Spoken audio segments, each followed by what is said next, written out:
Bonjour à tous, on se retrouve pour un nouvel interview. Alors, je suis ravie aujourd'hui de recevoir Geneviève, qui est enseignante. Donc, vous savez combien ça touche mon cœur quand je reçois des enseignants, qui va nous parler de sa pratique professionnelle et de ce que le Brain Gym a pu lui apporter. Alors, bonjour Geneviève, merci beaucoup d'avoir accepté cette interview. Est-ce que tu peux nous en dire un petit peu plus sur ton travail? Bonjour Caroline, oui voilà, je suis directrice d'une école élémentaire primaire à Aucillon dans le Tarn. Je suis enseignante donc d'une classe de CM1, CM2 depuis quelques années. Brain Gym, j'ai découvert ça, je pense, sur Internet, en voyant un livre en particulier qui m'avait interpellée, que j'avais acheté. Puis, bon, je l'avais feuilleté, voilà, regarder un petit peu comment c'était, ce que ça proposait. Pas encore trop l'idée de comment l'appliquer en classe avec les élèves. Je sentais qu'il y avait une piste là, mais voilà. Ensuite, dans l'année qui a suivi, j'ai fait une pratique de gym douce là, pas loin de chez moi, où la personne propose en fait 3 ateliers sur 1h30, donc demi-heure chacun. Et à l'intérieur de ces 3 pratiques, il y avait donc une part de Brain Gym. Du coup, ça m'a permis effectivement de le mettre en pratique pour moi, pour vérifier voilà, un petit peu ce que c'était ces mouvements, ce que ça pouvait apporter, et le tester vraiment sur moi avant de le proposer aux élèves. Bon, j'avais toujours pas encore vraiment d'idée comment le mettre en place en classe, voilà, comment l'aborder, etc. Oui, puis il Et faut dire qu'en classe, on n'est pas tout seul, quoi. Les élèves sont nombreux, donc il faut pouvoir leur proposer quelque chose qui va leur correspondre aussi. C'est pas toujours évident de passer de la théorie ou de la pratique personnelle à la pratique collective à l'école. voilà, j'avais pas encore tout à fait toutes les billes là pour pouvoir le faire. Et donc est arrivée dans le courant de l'année une proposition de stage pas loin de chez moi, à Toulouse, faite par 2 Canadiens, à laquelle je me suis Tu es inscrite formée avec pour Cindy et Grégoire, donc. voilà, Cindy et Grégoire, sur une journée. Donc là, j'ai pu trouver des outils à mettre en œuvre très rapidement en fait, et puis voir un petit peu la dynamique à lancer dans la classe pour que ça prenne avec les élèves et que ce soit intéressant pour eux. Ce qu'il Donc faut dire, à c'est que partir c'est vraiment une journée Brain Gym petite enfance et école, où c'est spécifique. Comment je vais l'adapter, le Brain Gym, à ce public de tout petit d'enfants ou d'élèves de d'école, tout voilà. âge? C'était vraiment adapté à ce que tu recherchais, du coup. Voilà, et du coup, c'était très adapté, voilà, à ma classe puisque c'était complètement là dans le lien. J'ai réadapté en fait ce qu'ils proposaient, donc notamment le cap avec la musique qu'ils mettent en soutien. Donc voilà, je me suis refait un petit montage à moi pour pouvoir intégrer ça le matin comme routine de classe. Donc j'ai démarré ça l'année dernière en fait, en classe avec les élèves. Alors certains ont bien accroché, d'autres moins. Bon, j'en avais un notamment qui très régulièrement au moment des mouvements croisés par exemple, soit ne faisait rien, soit faisait ça au double de la vitesse en fait du rythme que proposait la musique. Donc bon voilà, moi je laissais faire, je regardais, de temps en temps je disais bon, tenter de le faire en musique, en rythme, voilà. Et lui, il était toujours à fond dans ses mouvements. Et en fin d'année, en fait, il y a eu quelques jours où j'ai laissé tomber la routine, voilà, parce que d'autres choses à faire, enfin, voilà, un peu de fatigue peut-être La vie de fin aussi. d'année d'une classe, quoi. Voilà, fin d'année d'une classe. Et à ce moment-là, c'est celui-là, et c'est le seul qui m'a dit: «Mais maîtresse, on ne fait plus la routine là le matin?» Je veux pas le faire, mais Alors maintenant que tu le dis, c'est quand même pas mal. voilà, donc je pense qu'il y a eu une activation des neurones miroirs quand même quelque part Très qui fait qu'il a certainement. il a profité quand même de ce qui s'était passé, même si c'était pas dans le rythme qui était demandé. Mais voilà, il y avait pas non plus d'obligation, donc voilà, soit il faisait rien, soit c'était très vite, et puis c'était le seul à le réclamer en fait, Ils sont incroyables parce à qu'ils la veulent fin. pas, ils sont dans le refus ou dans le contre ce que propose l'adulte, et finalement c'est lui qui avait perçu, c'est que ça lui faisait le plus bien. Voilà, C'est chouette ça. voilà, donc j'espère que ça lui a profité malgré tout, même si j'ai pas forcément vu ce qui se passait pour lui, voilà. Ouais, Voilà donc super. Donc ça, tu as fait Brandgym École, donc ça c'était l'année dernière. Et là, avec ta nouvelle promo de rentrée là 2019, tu as remis en place ce rituel?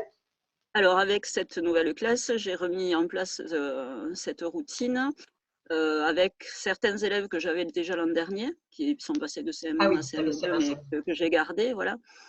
et dont un, là aussi, notamment, qui ne veut pas le faire. Donc, moi, je lui dis simplement de rester dans le cercle et puis voilà, de ne rien faire, mais il a la possibilité de ne rien faire.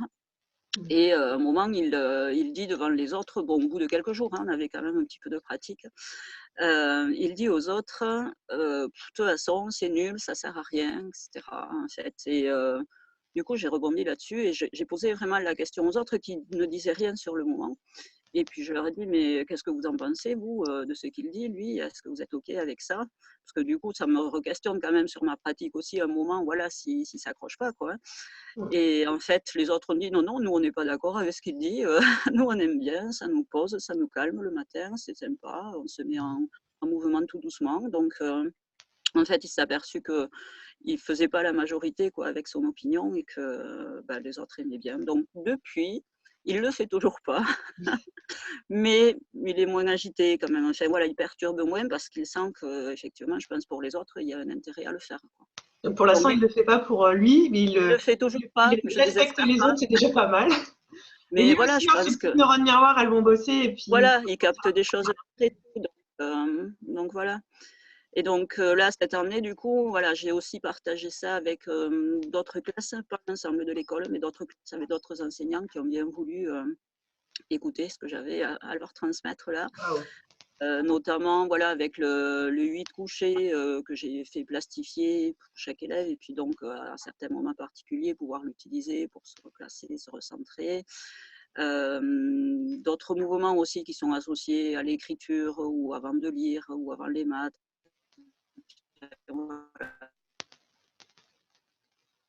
Comme ça, de mouvements qui sont très liés à l'activité qui est à faire après. Et donc, du coup, voilà, j'ai proposé ça à 2-3 enseignantes de plus là dans l'école. Donc, et moi, je le fais aussi. Je rajoute ça en fait. D'accord. Et là, toi déjà en tant qu'enseignante et peut-être aussi tes élèves, est-ce que tu as des retours? Est-ce que ces activités qu'on va appeler préparatoires en fait à certaines activités spécifiques comme la lecture ou l'écriture, est-ce que ça leur est bénéfique? Est-ce qu'ils sentent en fait l'évolution, leur progrès? Alors ça, pour le moment, on est à un mois du démarrage, un mois et demi. Je leur ai pas vraiment posé la question pour savoir réellement ce qui se passait. Ce que je sens par contre, c'est voilà, quand il y a un peu d'agitation ou une transition entre deux matières à faire, par exemple, le fait de se relever, de bouger un peu, je pense que c'est bénéfique pour eux parce que les enfants aujourd'hui sont quand même, pas tous, hein, mais certains ont besoin de mouvement, on les sent agités et du coup, ça canalise un peu leur agitation, ça leur permet de mettre du mouvement tout en étant voilà, dans quelque chose qui va aussi leur servir après pour leurs apprentissages. Donc, je trouve l'intérêt là, pour moi là. Et puis voilà, petit à petit, je vais les replacer dans comment je suis avant, comment je suis après, qu'est-ce que je sens, etc. Mais voilà, début de l'année, je suis pas allée trop sur ce questionnement-là. Je Oui, les en laisse même temps, ça fait qu'un expérimenter. mois et demi, il y a besoin de Voilà, temps, hein. Mettre en place des rituels, ça oui, se fait pas comme ça en un claquement de oui. doigts. Donc oui, Et effectivement, puis voilà, je pense que acquérir, s'approprier déjà voilà, les mouvements, comprendre pourquoi on les fait, puisque chaque fois sur le cap, en fait, j'explique à quoi servent les mouvements. Notamment, alors les points positifs, je leur explique, je leur ajoute moi à la fin de le cap, ça, ouais. de se masser le front là. Et je leur explique voilà, que ça sert aussi à se dire il y a des problèmes et les solutions, je les ai en moi et je peux prendre du temps pour les chercher. Et ça, notamment, là, l'autre jour, je leur ai proposé ce que je fais très rarement, un petit parcours de maths chronométré, en fait, des opérations sur 5 minutes, voilà. Et donc, ça en a stressé certains, ça je le sais, donc c'est vrai qu'en général, je ne le fais pas comme ça. Mais là, c'était pour vérifier un petit peu, voilà, qu'eux aussi soient un peu, enfin, qu'ils puissent vérifier par eux-mêmes ce qu'ils avaient acquis, en fait, et ce qu'ils pouvaient mettre en rapidité. Et à un moment donné, j'en ai un qui s'est mis à se taper sur la tête parce qu'il n'y arrivait pas. Et voilà, c'était stressant pour lui. Et je lui ai dit non, non, c'est pas ce geste-là que tu dois faire, hein. Et avant que j'ai fini en fait ma phrase, il est passé d'un geste où il était là à se taper à un geste où il est venu sur le front en fait, se faire les points positifs, se masser les points positifs. Du coup, j'ai trouvé ça tellement chouette aussi parce qu'en fait, il avait aussi intégré en fait ce mouvement-là. Ça veut juste dire ça pour moi. Et Oui, il avait ça veut compris dire à quoi surtout que ça tous servait. ces outils, ils se les approprient et ils sont Oui, capables de les ressortir hors contexte de la consigne donnée par la oui, maîtresse. Et ça vaut voilà. de l'or parce que finalement, c'est utile Mm, dans leur vie de tous les jours. Donc, c'est aussi ça, le brain gym. C'est pas oui. seulement quelque chose qu'on va utiliser dans un cadre défini, c'est un outil du quotidien. Donc, ouais, c'est un sacré cadeau là qu'il a eu et qu'il a su réutiliser. Ouais. Ah oui, parce qu'il l'a fait avant que j'ai fini. Je lui ai dit non, pas sur la tête comme ça. Et en fait, il est allé directement chercher voilà, le geste qui avait été expliqué, dont il avait besoin à ce moment-là, quoi. Donc, Ah, je trouvais ça génial. Ça, super. c'est chouette pour lui. Ouais. Voilà, ouais, c'est des petits moments comme ça, en fait, qui montrent que les choses s'intègrent et se prennent pour eux, et puis qu'ils vont pouvoir les réutiliser après, au moment où ils en auront besoin. Et c'est C'est relativement rapide. Ça veut dire quoi là, en une période, ouais, il s'est approprié ça, cet enfant, et ça veut dire aussi que ça vaut le coup de s'y tenir, parce que je crois que comme tout oui, rituel, il faut s'y tenir au départ avec la volonté pour le mettre en place dans sa classe, parce que ça nous fait gagner en énergie et en efficacité après, quoi. oui. Et puis voilà, le fait de s'y tenir, c'est important parce que c'est vrai que, par exemple, tous ces élèves qui n'ont pas envie de le faire, qui le font voilà, à leur manière, mais qui n'est pas tout à fait celle qui correspond à ce qui est demandé, ou qui se dispersent par moments, etc. On a l'impression, on peut avoir l'impression que ça n'avance pas, que ça ne les intéresse pas. L'an dernier, je me suis remise en question plusieurs fois par rapport à ça, parce que j'avais vraiment un groupe qui était beaucoup moins euh, attiré par ça. Et donc, voilà, j'ai pas lâché juste les derniers jours, mais j'ai pas lâché toute l'année. Et puis là, je me dis, je recommence et on continue. Et c'est vrai que c'est important de continuer la répétition et la continuité. Ah C'est oui, vraiment tout à fait. important. Ouais. Parce Ah, que, en fait, pardon, excuse-moi, les résultats, on ne les voit pas. Je veux dire, c'est pas aussi clair et net que je fais une opération, elle est juste ou elle n'est pas juste, quoi. C'est quelque chose qui s'acquiert dans le temps. oui. Et c'est vrai que c'est plus difficile à quantifier, et ça peut parfois nous inviter à dire bon, il ne se passe rien, j'arrête, alors que non, c'est vraiment des choses qui se mettent en place petit à petit, et on ne s'en aperçoit pas toujours en fait. Parce que souvent, on attend du mieux et on se rend pas Oui, compte que c'est quand on arrête qu'on a du pire. Cet aussi. équilibre-là, mais il est important en fait, mais comme quand toute chose qu'on met en place, en fait, on se rend compte que Mm. bah, voilà, il y a des choses, on n'a pas l'impression que ça change beaucoup, et puis c'est quand on Ouais, les enlève qu'on se rend compte du bénéfice.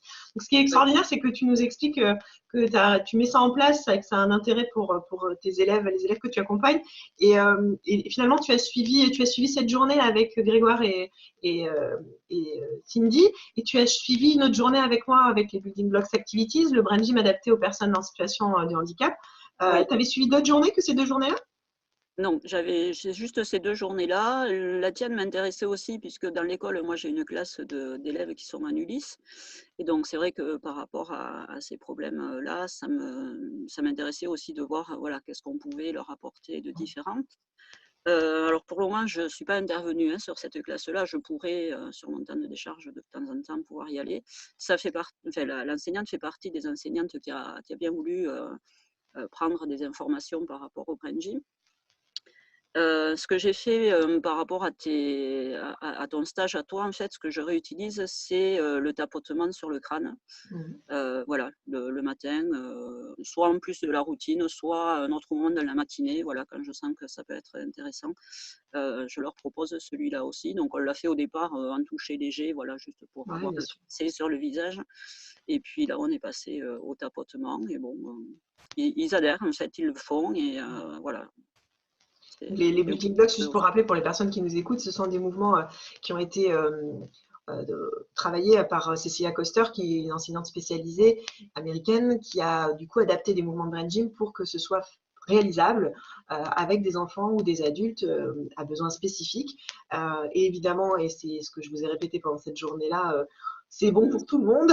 Et le Voilà, tapotement du crâne que tu utilises avec tes élèves, il a cette particularité qu'il est on peut se le faire à soi-même, ce qui n'est pas le cas par exemple avec la balade spinale où c'est un petit peu plus compliqué. C'est vraiment quelque chose qu'on peut utiliser sur soi-même et qui va favoriser l'organisation interne. Et c'est important d'être bien organisé quand on veut aussi s'organiser dans ses apprentissages. Donc voilà, c'est mm. chouette que tu puisses Ouais. l'expérimenter. Moi, je suis ravie que tu puisses nous dire en fait tout ce que tu as mis en place et que tu l'aies fait avec seulement finalement 2 journées Oui. Voilà, souvent les gens se disent oh là là, mais je vais pas rentrer dans un parcours long, je vais pas me faire 50 journées là de brain gym pour pouvoir faire 2 mouvements avec mes élèves. Bah non, en fait, 2 journées c'est suffisant. J'ai reçu au mois d'août une enseignante pour un brain gym 104, c'est 2 jours, on fait que découvrir les 26 mouvements. Bah voilà, elle est repartie avec ça et elle peut l'utiliser dans ses Mm. classes. Donc voilà, ça montre qu'on n'est pas obligé de faire tout un parcours long et qu'on Oui. peut l'utiliser à bon escient avec les enfants qu'on reçoit. Et toi, dans ta pratique personnelle, est-ce que tu l'utilises aussi? Ben, je l'utilise, voilà, sur ces moments de gymnastique douce, en fait. Ouais, Euh, j'ai beaucoup d'autres outils pour moi, en fait. ouais. Donc, ces outils-là, je les intègre aussi, mais ils font partie, voilà, de tout un autre panel d'outils, en fait, Ouais, tu que t'es je fait peux ton utiliser. menu.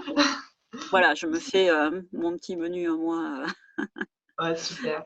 Bah, écoute, merci beaucoup Geneviève d'avoir répondu à toutes ces questions et de nous avoir montré qu'on peut intégrer le brain gym facilement dans les classes et que les élèves, même les prêts à partir au collège, qu'on trouve Oui, parfois au printemps assez mûrs pour le collège, même c'est ceux-là, ça. ils y adhèrent et quand ils le font plus, ils se rendent compte que c'est plus tout à fait la même chose et que c'est moins aisé. Ça, c'est super positif. Merci mille fois et j'espère vraiment te recroiser, même si le Tarn et le Finistère sont un petit peu aux antipodes du pays. Mais j'espère pouvoir te recroiser. Et merci beaucoup d'avoir accepté cette entrevue sur le brain gym et son application dans une classe d'école primaire. Ben, c'est moi qui te remercie de me l'avoir proposé. Bah, Bonne merci à toi. continuation aussi. Merci, à très bientôt. À Au revoir. bientôt. Au Au revoir à tous. revoir. On se retrouve dans un prochain interview dans 15 jours probablement. À très vite.